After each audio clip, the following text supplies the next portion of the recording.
आज बहुजन समाज पार्टी के प्रत्याशी जो हमारे आज घोषित हुए हैं, इन्हीं सैयद दानिश जी, इन्हीं की घोषणा का आज कार्यक्रम प्रत्याशी बनाए जाने का। जी, प्रत्याशी क्यों चेंज होते रहते हैं बसपा?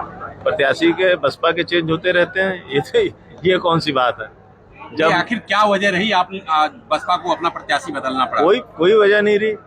जब निश्चित तौर पर हमारे पास बेहतर विकल्प होते हैं, अब जैसे आप लोग कहते हैं ना, नौजवानों की भागीदारी, बहुजन समाज पार्टी इस समय 50% नौजवानों की भागीदारी बहुजन समाज पार्टी में बढ़ा रही है। उसी की कड़ी में आपने देखा होगा, हमारे राष्ट्रीय कोऑर्डिनेटर आदरणीय आकाश आनंद जी आए थे। उन्हीं की अगुवाई में इस समय, चाहे वो संगठन में हो, बहुजन समाज पार्टी के संगठन में, और चाहे टिकटों के वितरण में हो, बहुजन समाज पार्टी इस समय 50% नौजवानों की भागीदारी देने सुनिश्चित करने का काम कर रही है। उसी युवाओं की भागीदारी में एक आपके सामने प्रणाम है भाई दानिशरी जी के रूप में। क्या ऐसा लेते हैं 400 के पार, वो कहते हैं अब कि हम 400 सीटें जीतेंगे।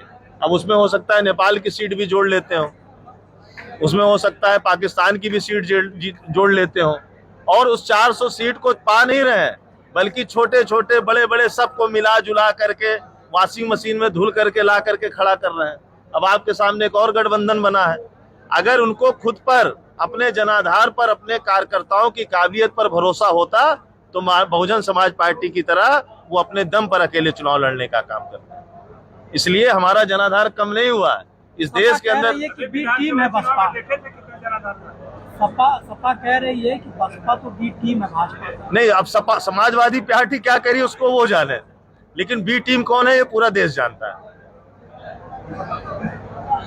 मुझे बसपा ने उम्मीदवार आदरणीय बहन जी ने जो बनाया हुआ है वो मुझ पे विश्वास जताया है, और मैं इस लोकसभा का रहने वाला हूं, तो उनके विश्वासों पे ज़रूर खरा उतरूंगा। युवा हूं, और युवाओं की जो भागीदारी सर ने बताई है उस हिसाब से जो है हमको प्रत्याशी बनाया गया है, और वो आदरणीय बहन जी का बहुत बहुत उसके लिए धन्यवाद करता हूं। ये मुद्दा पूरे देश का जो मुद्दा है, आज 2014 से इनकी जो सरकारें हैं, मुद्दे पे मुद्दा हर बच्चा जो है इनका मुद्दा, जितना भी इन्होंने बोला 2014 में जिस मुद्दे को ये लेकर आए कि 2 करोड़ रोजगार हर साल देंगे, उस पे विफल हो गए। महंगाई कम करने के लिए आए थे, महंगाई पे विफल हो गए।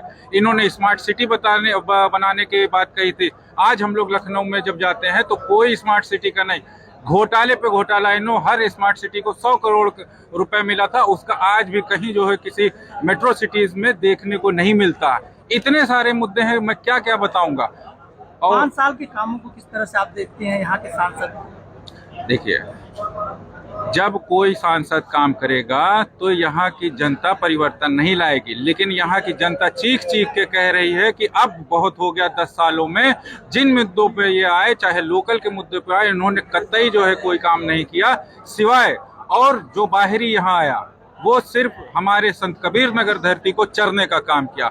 और आज से मैं ये प्रण लेता हूँ, हमारी पूरी पार्टी प्रण लेती है, और यहाँ की जनता, संत कबीर नगर की जनता प्रण लेती है कि अब इसको, इस धरती को चरने नहीं देंगे हम लोग। बहुजन समाज पार्टी आवाज क्यों नहीं उठाती है? एक मंत्री एक गांव में जाते हैं, जनता सवाल पूछती है विकास को लेकर, उनके ऊपर मुकदमा दर्ज हो जाता है, जेल चले जाते हैं वो लोग। तो बसपा क्यों नहीं आवाज उठाती है? बसपा सबसे ज्यादा आवाज उठाती है, और हर वर्ग के लिए वो आवाज उठाती है। ऐसा नहीं है, ये भ्रमित किया जाता है भाजपा के तरफ से।